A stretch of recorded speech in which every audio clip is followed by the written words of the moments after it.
Malam ini, aku akan membacakan sebuah kisah nyata yang dikirim oleh Aldi, seorang mantan tenaga pemasaran di sebuah showroom mobil bekas.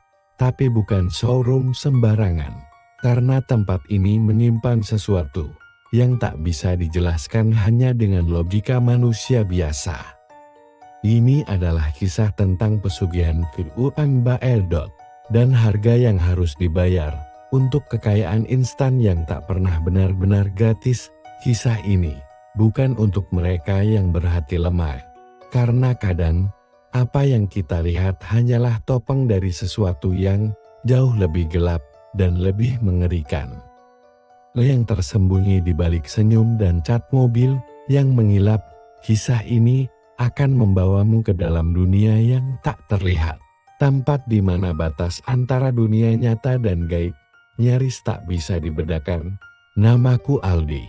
3 tahun lalu, aku diterima bekerja sebagai tenaga pemasaran di sebuah showroom mobil bekas di pinggiran Jakarta Timur. Nama tempatnya Mandala Motor. Sekilas, showroom ini tampak biasa saja. Tapi semua orang di dalamnya tahu, showroom itu seperti mesin pencetak uang yang tak pernah berhenti. Anehnya, tak pernah tampak ramai, tidak ada antrean panjang atau pengunjung banyak, tapi setiap minggu selalu ada mobil yang laku terjual. Pemilik showroom itu adalah Pak Harjo, seorang pria berusia sekitar 60-an. Tapi jujur, dia terlihat seperti masih 40-an, kulitnya kencang. Rambutnya nyaris tidak beruban, senyumannya selalu ramah, tapi matanya tajam, dalam, seperti menembus batin orang. Ia bukan hanya pemilik, tapi juga sosok yang mengontrol segalanya, bahkan karyawan lama pun tidak berani menatap matanya terlalu lama. Di minggu pertamaku, suasananya terlihat normal, tapi sejak minggu kedua, aku mulai menyadari keanehan yang sulit dijelaskan. Setiap malam Jumat, showroom pasti tutup lebih awal dari biasanya, tak peduli ada pelanggan atau tidak, dan selalu keesokan paginya, ada satu mobil yang dijual sangat murah, dan entah kenapa, mobil itu selalu cepat terjual, bahkan sebelum iklannya naik. Beberapa rekan menyarankan untuk tidak terlalu banyak bertanya. Fokus jualan aja, Di, kata mereka. Tapi naluriku sebagai orang baru terusik. Sesuatu dalam diriku tahu ada yang tidak beres. Suatu malam, aku harus lembur sendirian. Ada laporan bulanan yang harus selesai. Waktu menunjukkan pukul 11 malam dan hujan turun deras di luar. Aku sedang mengetip ketika lampu showroom tiba-tiba mati sebentar, lalu menyala lagi. Dalam sepersekian detik, aku sempat melihat siluet seseorang berdiri di antara deretan mobil. Kukira itu Pak Harjo. Tapi saat ku cari ke sekeliling, showroom itu kosong. Itu bukan pertama kalinya. Beberapa malam kemudian, aku mulai mendengar suara-suara aneh, seperti ketukan dari dalam kap mobil. Kadang tangisan lirih, kadang langkah kaki. Tapi tidak ada siapa-siapa. Rekanku, Dika, pernah bilang kalau dia melihat salah satu mobil menyala sendiri. Kami sempat tertawa, mengira dia hanya mengada-ada. Tapi tawaku kini terasa pahit. Bahkan ada malam di mana aku menemukan kunci kontak berpindah tempat. Seolah ada yang mencoba menyalakan mesin mobil. Bau amis darah juga kadang muncul tanpa sebab. Dan tiap malam Jumat, showroom terasa seperti tempat lain. Udara lebih dingin, lebih berat. Seminggu setelah cerita itu, Dika menghilang. Pak Harjo bilang dia mengundurkan diri. Tapi loker Dika masih penuh. HP-nya tidak bisa dihubungi. Tak ada jejak. Semua orang seolah sepakat untuk melupakan Dika. Penasaran dan takut bercampur dalam pikiranku. Aku memutuskan untuk menyelidiki sendiri.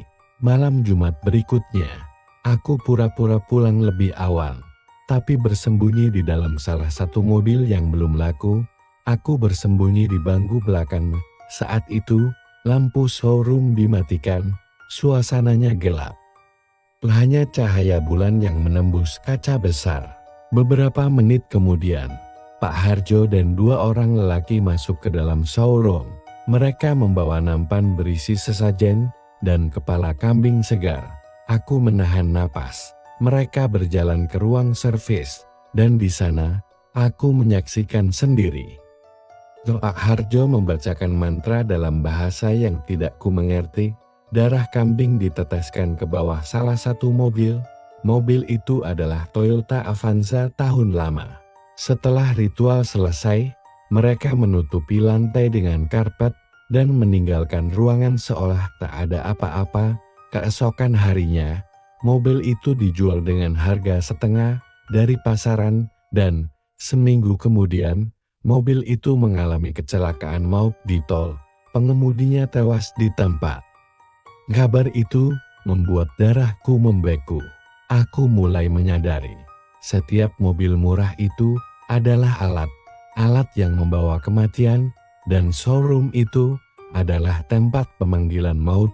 Aku hampir tidak bisa tidur selama berhari-hari, mimpi buruk, suara-suara di telinga, bahkan bayangan sosok tanpa wajah muncul di cermin kamarku.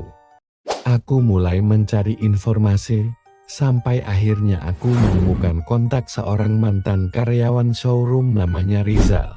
Kami bertemu diam-diam di sebuah warung kopi.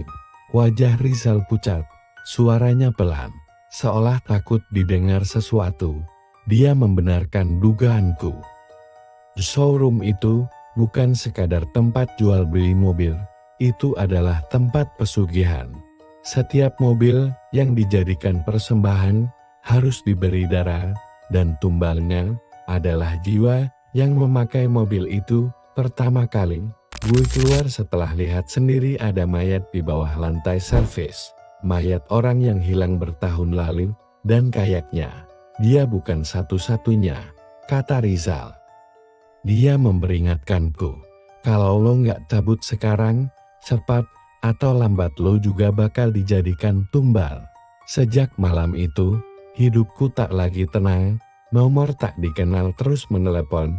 Suara Pak Harjo kadang muncul, tapi bukan seperti manusia, lebih seperti suara yang keluar dari ruang hampa, berat, dalam, dan dingin. Kadang hanya bisikan, kadang hanya tawa, kadang muncul mimpi yang sama. Aku terjebak di dalam mobil dan tak bisa keluar. Sementara api membakar dari luar, aku tak tahan lagi. Suatu malam aku kembali ke showroom untuk mengembalikan ID dan lokerku. Tapi showroom itu berubah. Mobil-mobil di dalamnya menyala sendiri, alarm berbunyi tanpa sebab. Di cermin kaca, aku melihat refleksi sosok yang tidak punya wajah. Aku lari, tapi pintu showroom terkunci sendiri. Lampu-lampu padam, lalu nyala lagi. Di luar jendela atas, aku melihat Pak Harjo berdiri di atap showroom. Tersenyum, matanya merah, dan kulitnya tampak seperti bukan kulit manusia. Entah bagaimana, aku berhasil keluar malam itu, tapi setelahnya, aku tak pernah kembali, dan setiap malam, suara-suara itu masih mengikutiku. Aku yakin, showroom itu masih ada, masih beroperasi, dan masih mencari korban berikutnya. Kini aku bekerja serabuta, menghindari showroom, mobil, dan segala hal yang berbau otomotif. Tapi kadang, saat berjalan melewati deretan showroom mobil bekas, aku mencium bau amis darat, samar, seperti mengingatkanku bahwa semuanya belum selesai. Ketika aku melihat mobil yang dijual dengan harga super murah, rasanya tuh menggoda banget. Tapi, di balik itu semua, aku tahu, mungkin itu bukan sekadar mobil bekas. Mungkin, itu justru perangkap yang bikin kita terjebak. Perangkap ini, siap menunggu korban berikutnya. Siapa yang berani masuk? Jangan percaya harga murah, ya.